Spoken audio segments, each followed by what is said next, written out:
تم سب بچے بیٹھے ہو، والدین کو اپنی جنت بنا لو، ماں باپ کو اپنی جنت بنا لو، ان کی دعا لے لو۔ میرے نبی نے فرمایا کاش میری ماں زندہ ہوتی۔ ماں کا خاص طور پر منشن کیا، میری ماں کیوں کہ باپ کو تو دیکھا ہی نہیں، اور ماں کو دیکھا ہے 6 سال۔ میری ماں زندہ ہوتی اور میں عشاء کی نماز کے مصلی پہ کھڑا ہوتا اور میرے گھر سے میری ماں کہتی محمد، تو میں ماں کے لیے نماز توڑ دیتا۔ میرا نبی کہہ رہا ہے۔ اور جب آپ حج پہ تشریف لے گئے اور ابوا کے میدان سے گزرے جہاں میرے نبی کی والدہ کا انتقال ہوا تھا، اس بات کو 57 سال گزر چکے ہیں۔ 6 برس کی عمر میں مدینہ سے نکلے 3 افراد، میرے نبی کی ماں، میرے نبی کے والد کی باندی ام ایمن، وہ بھی ماں ہیں، انہوں نے بھی دودھ پلایا تھا میرے نبی کو۔ 2 مائیں ہیں، ایک دودھ پلانے والی، ایک پیدا کرنے والی، اور ایک میرے نبی ہیں۔ جب ابوا کے پہاڑوں میں پہنچے تو اچانک ہارٹ اٹیک سے حضرت آمنہ 25 سال کی عمر میں انتقال فرما گئیں، اور میرے نبی نے اتنا اس کا غم لیا۔ 6 سال کا بچہ، میں سن 2000 میں وہاں گیا تھا، میرے آنسوں نہیں رکنے کو آ رہے تھے کہ کہاں میرے نبی کی ماں کو اللہ نے اٹھایا، نہ کوئی آسرا، نہ کوئی سہارا، نہ کوئی رشتہ، نہ کوئی جھولی، نہ کوئی چھاؤں، ایسے تنہا یتیم کر دی۔ جب ان کو پتھروں میں دبا کے نیچے اترے، ام ایمن کو سے ہاتھ چھڑا کر بھاگے اور اوپر پہاڑی پہ چڑھ گئے۔ جب ام ایمن پیچھے گئیں تو ام ایمن نے کیا دیکھا کہ ابوا کے پہاڑ بھی رو رہے ہوں گے، آپ ماں کی قبر کو چمٹ کے ایسے اوپر لیٹے ہوئے تھے، قبر کو پکڑا ہوا تھا، اوپر لیٹے ہوئے تھے۔ جب ام ایمن قریب آئیں تو سنا آپ کہہ رہے تھے اماں جی، آپ کو تو پتہ تھا آپ کے سوا میرا کوئی نہ تھا، آپ مجھے چھوڑ کے کہاں چلی گئی، کیوں چلی گئی؟ 6 سال کا بچہ پہلی موت دیکھ رہا ہے تو ان کو سمجھ میں نہیں آ رہا کہ میری ماں کے ساتھ ہوا کیا ہے۔ ام ایمن نے اٹھانا چاہا، آپ نے اٹھنے سے انکار کر دی۔ اس صدمے کو سینے میں لیے ہوئے 57 سال کے بعد، 7ویں دن بندہ رو نہیں سکتا، رونا ہی چاہے تو رونا نہیں آمدا، 57 سال کے بعد آپ اس وادی سے گزرے، اپنے اونٹنی کو ماں کی قبر کی طرف موڑ دیا، اور ان پلرز کو 3 گنا کرو تو وہ پہاڑ بنتا ہے، چھوٹی پہاڑی تھی۔ اونٹنی کو نیچے بٹھایا، اوپر پہاڑ پر گئے، اور یہ مجھے دیکھو، یوں آپ نے گھٹنے کھڑے کیے ماں کی قبر کے سرانے، اور یہ ہاتھ یہاں رکھے، اور پھر سر دیا اپنے گھٹنوں میں یوں، پھر رونا شروع کیا۔ اتنا روئے، اپریل کا مہینہ تھا، دھوپ سر پہ پڑ رہی تھی، ہم تو ٹھنڈی دھوپ میں بیٹھے ہیں، شدید دھوپ میں بیٹھے تھے، اور اس کنڈیشن میں یہ بچوں کا سٹائل ہوتا ہے، جب لمبا رونا ہو تو وہ یوں بیٹھتے ہیں سر اندر دے کر۔ اتنا روئے کہ آپ کی داڑھی ساری آنسوں سے بھر گئی، سینہ تر ہو گیا، احرام تر ہو گیا، اور کئی گھنٹے بیٹھ کے روتے رہے۔ 2 جہان کے سردار ہو کر تمنا کر رہے ہیں کاش اماں تو زندہ ہوتی، تو مجھے کہتی محمد میں تیرے لیے نماز توڑ دیتا۔ اور میرے نبی نے، یہ بچیاں غور سے سنو، میرے نبی سے پوچھا گیا یا رسول اللہ قیامت کب آئے گی؟ آپ نے فرمایا یہ تو اللہ کو پتہ ہے۔ نے کہا یا رسول اللہ کوئی نشانی بتا دیں؟ تو آپ نے فرمایا جب بچیاں ماؤں کو ذلیل کریں گی تو قیامت آ جائے۔ جب بیٹیاں ماؤں کے ساتھ بدتمیزی کریں گی اور ماؤں کو ذلیل کریں گی تو قیامت آ جائے گی۔ ایک ماں بیٹی کو میں بھول نہیں سکتا، ماں کے موٹے موٹے آنسو گر رہے تھے، اور بیٹی ماں سے کہہ رہی تھی بھوک نہیں، ہماری اپنی پنجابی زبان، بھوک نہیں، اوئے ہوئے ہوئے ہوئے، یہ تو ہم نوکر کو کہتے ہوئے ڈرتے ہیں، وہ ماں سے کہہ رہی تھی بھوک نہیں، یعنی بکواس نہ کر، روا کے چپ، صرف آنسو اس کے گر رہے تھے ایسا۔ شاید وہ یاد کر رہی تھی کہ 9 مہینے کیسے اس کو میں نے پیٹ میں پالا، جنتے ہوئے کتنی تکلیفوں سے گزری، اور اس کو دودھ پلاتے ہوئے کتنی راتیں میں نے کاٹ کاٹ کے گزاریں، اور اس کے پیشاب دھوتے ہوئے کتنی دفعہ میں سردی میں ٹھٹھری، اور آج جو مجھے کہہ رہی ہے بھوک نہیں۔ اس لیے میرے نبی نے فرمایا جس نے ماں باپ کو دکھ دیا، سنو غور سے بچوں سارے سنو، جس نے ماں باپ کو دکھ دیا اس پہ اللہ کی لعنت، اس پہ فرشتوں کی لعنت، اس پہ زمین آسمان کی لعنت، نہ ان کی نماز قبول ہے، نہ روزہ قبول ہے، نہ صدقہ قبول ہے۔ میرے نبی کی زندگی کا دوسرا روپ حقوق العباد، نماز حقوق اللہ میں آ جاتی ہے، میں حقوق العباد کی تھوڑی سی وضاحت کر رہا ہوں۔ ماں باپ زندہ ہیں تو دعا لے لو۔ والدین سے کہتا ہوں بچوں کو عزت دو، جہاں اولاد ماں باپ کے حقوق ہیں وہاں اولاد کے حقوق ہیں، اولاد کو عزت دو، اولاد کو عزت دو، اولاد کو عزت دو۔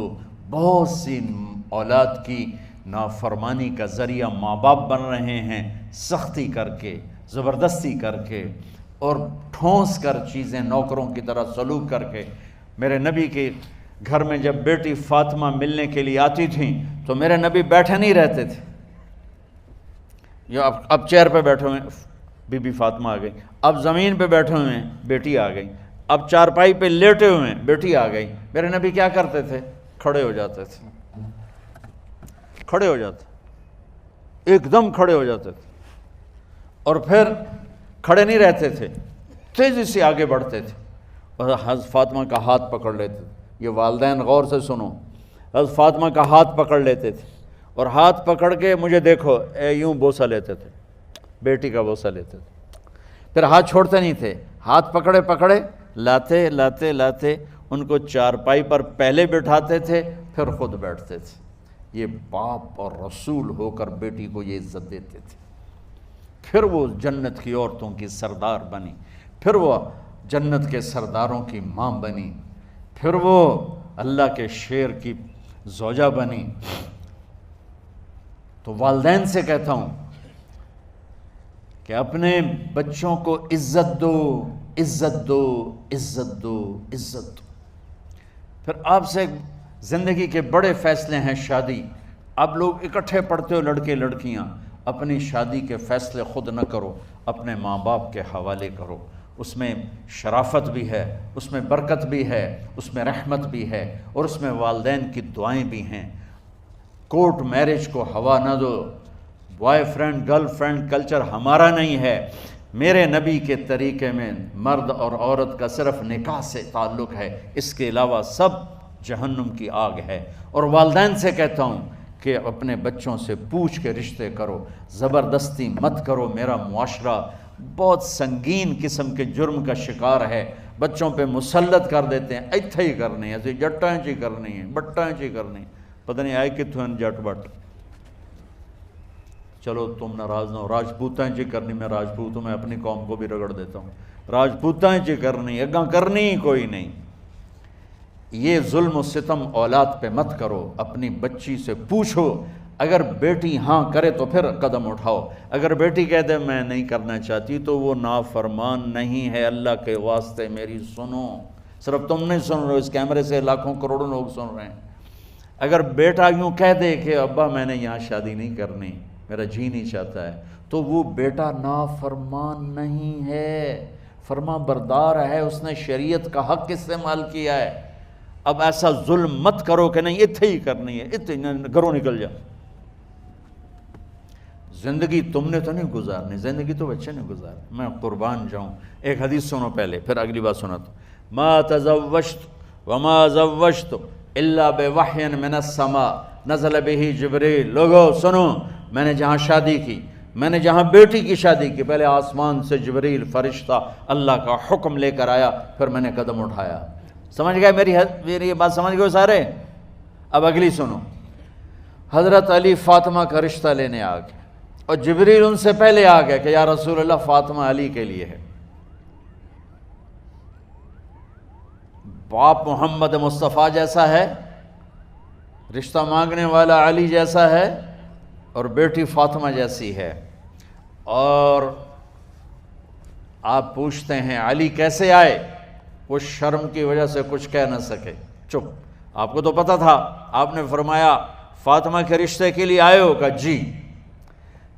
تو جبریل تنال بیٹھا ہوا ہے کہ یا رسول اللہ اتھے ہی کرنا ہے، آپ نے ہاں نہیں کی، آپ نے کہا انشاءاللہ، اور یہ کہہ کر اٹھ گئے۔ انشاءاللہ نبی کا ہاں ہی ہوتا ہے، لیکن جبریل کے آنے کے باوجود اور اللہ کے کہنے کے باوجود میرے نبی کو بھی پتہ ہے کہ یہ رشتہ یہاں کاتب تقدیر نے لکھ دیا ہے، لیکن امت کو سبق سکھانے کے لیے آپ گھر تشریف لے گئے۔ بیٹی فاطمہ کہ جی یا رسول اللہ، کہا علی کا رشتہ آیا ہے، میں ہاں کر دوں؟ سبحان اللہ۔ میں اپنے دیہاتی بچیوں پہ مجھے رونا آ گیا کہ جنہیں پتہ ہی نہیں ہوتا سانو کہیں نال بندے پہ جانور ہے یا انسان ہے۔ علی جیسا داماد، چلو علی کو چھوڑو، فاطمہ کو چھوڑو، جبریل آیا بیٹھا ہے، جبریل آیا بیٹھا ہے۔ اس کے بعد فاطمہ سے پوچھنے کی کیا بات؟ جبریل آ کر کہہ رہا یا رسول اللہ، اللہ کہہ رہا ہے فاطمہ علی کے لیے ہے اور علی فاطمہ کے لیے ہے، اور پھر آپ کہتے ہیں بیٹی فاطمہ ہاں کر دو۔ ہماری تو آج کی بیٹیاں انکار نہیں کرتی، چپ کر کے گاں ماش طرح بن چھڑ دین کلے نال۔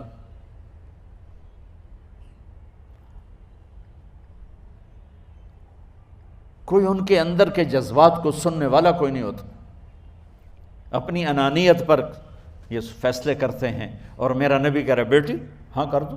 سبحان اللہ۔ آپ کا کیا خیال ہے فاطمہ نے انکار کرنا تھا؟ یہ تو یہ بیٹیاں نہیں انکار کرتی تو فاطمہ نے کہاں کرنا تھا؟ لیکن یہ سبق دینا تھا ان والدین کو جو نادانی کے فیصلے کر کے اولاد کو ہمیشہ ایک ٹھنڈی آگ میں دھکا دے دیتے ہیں۔ حضرت فاطمہ رضی اللہ تعالیٰ عنہا نے جب ہاں کی پھر آپ باہر نکلے۔ اچھا مزے کا واقعہ ہو، حضرت علی اٹھ کے باہر نکلے تو صحابہ باہر کھڑے انتظار کر رہے تھے کہ کیا ہوا۔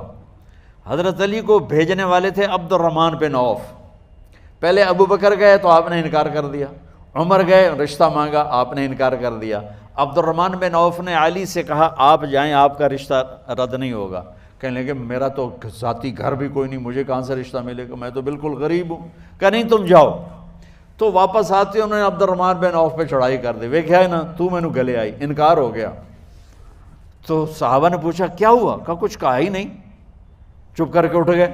تو عبد الرحمن بن عوف کہنے لگے کچھ بولے صحیح، کہ بس اتنا کہا انشاءاللہ کا تو مبارک ہو، نبی کا انشاءاللہ ہاں ہوتا ہے۔ کہا اچھا، تو اتنے میں آپ باہر تشریف لے۔ کہا علی، کہا جی، کہا لو بلاؤ، لوگوں کو بلاؤ۔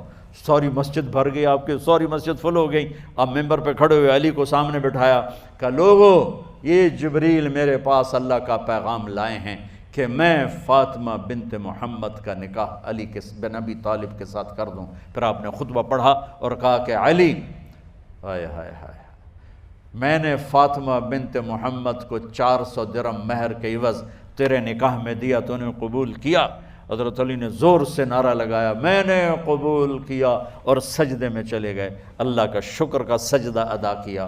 پھر میرے نبی نے وہیں سارے مجمع کو شہد کا شربت پلایا اور تازہ کھجوریں کھلائیں، اور پھر جب رخصتی ہوئی تو آپ نے حضرت علی سے فرمایا کہ آپ آ کے لے جاؤ۔ پھر آپ نے حضرت ام سلمہ، حضرت حفصہ اور جناب حضرت عائشہ رضی اللہ تعالیٰ عنہ، ان تینوں کو بلا کر فرمایا تمہیں پتہ ہے نا مجھے فاطمہ سے کتنا پیار ہے، تو تم فاطمہ کو دلہن بناؤ، اس کی تیاری کرواؤ، اسے دلہن بناؤ۔ تو ان تینوں نے حضرت فاطمہ کو دلہن بنایا۔ پھر آپ نے حضرت علی کو پیغام بھجوایا، وہ تشریف لائے، اپنی اونٹنی لے کر آئے، حضرت عقیل ساتھ ہے، سلمان فارسی ساتھ ہے، اور دروازے پر اونٹنی بٹھائی، آپ علی کو اندر لے گئے اور یوں فاطمہ کا ہاتھ پکڑ کے علی کے ہاتھ میں دے کر فرمایا علی تمہیں نبی کی بیٹی مبارک۔ سبحان۔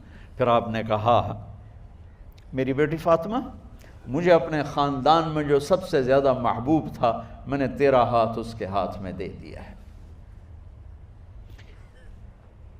والدین سے کہتا ہوں اپنے نبی کی زندگی پڑھو۔